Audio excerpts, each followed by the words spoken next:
అందరికీ నమస్కారం తెలియజేసుకుంటా ఉన్నా. ఇప్పుడు ఈ రోజున రేవంత్ రెడ్డి గారి నాయకత్వాన ప్రభుత్వం వచ్చి, మా కాంగ్రెస్ ప్రభుత్వం వచ్చి కేవలం 4 మాసాలు. వాళ్ళు అధికారం ఉన్నది 10 సంవత్సరాలు. 4 మాసాలు పూర్తయినటువంటి ప్రభుత్వం పైన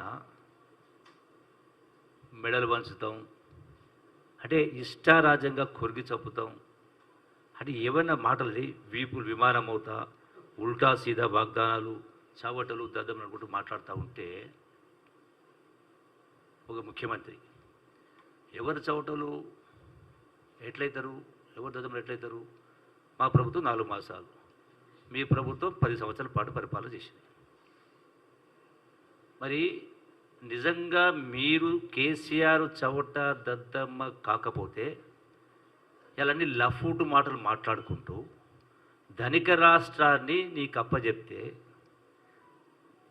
అధికంగా వచ్చినటువంటి ఆదాయం, హైదరాబాద్ నగరం ద్వారా అధికంగా వచ్చినటువంటి లక్షల కోట్ల రూపాయల ఆదాయం, ఇన్ని చేసి వచ్చిన తర్వాత కూడా 8 లక్షల కోట్ల రూపాయలు మళ్ళీ అప్పు చేసి నీవు గొప్ప మేధావి, 80,000 పుస్తకాలు చదివినోడు, గొప్ప తెలివితోడు ఉన్నాడు, మరి ఇలా ఉల్టా పల్టా హామీలను మాట్లాడుతూ ఉన్నావు.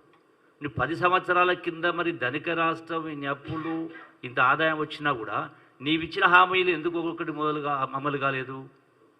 మీకు అందరికీ తెలుసు, రాష్ట్ర ప్రజలకు తెలుసు. 3 ఎకరాల భూమికలు మొదలు పెట్టుకుంటే ఇలా రకరకాల స్కీములు, ఆఖరి స్కీము దళిత బంధు. మరి ఇంత వచ్చినా కూడా ఉన్నా కూడా నీవెందుకు అమలు చేయలేదు?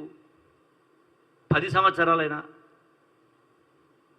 10 సంవత్సరాల అధికారం ఉండి ఇంత రాష్ట్రం, ధనిక రాష్ట్రాన్ని నీకు తెలంగాణ అంటే కాంగ్రెస్ ప్రభుత్వం, సోనియా గాంధీ గారు తెలంగాణ రాష్ట్రం అప్పచెప్పినందుకు చాలా ధనిక రాష్ట్రం నీకు అప్పచెప్పడం జరిగింది. 2,000 రూపాయలు అంటే ఆనాడు 60 సంవత్సరాల పరిపాలనలో, కాంగ్రెస్ పరిపాలనలో 200 రూపాయల పెన్షన్ ఉండింది.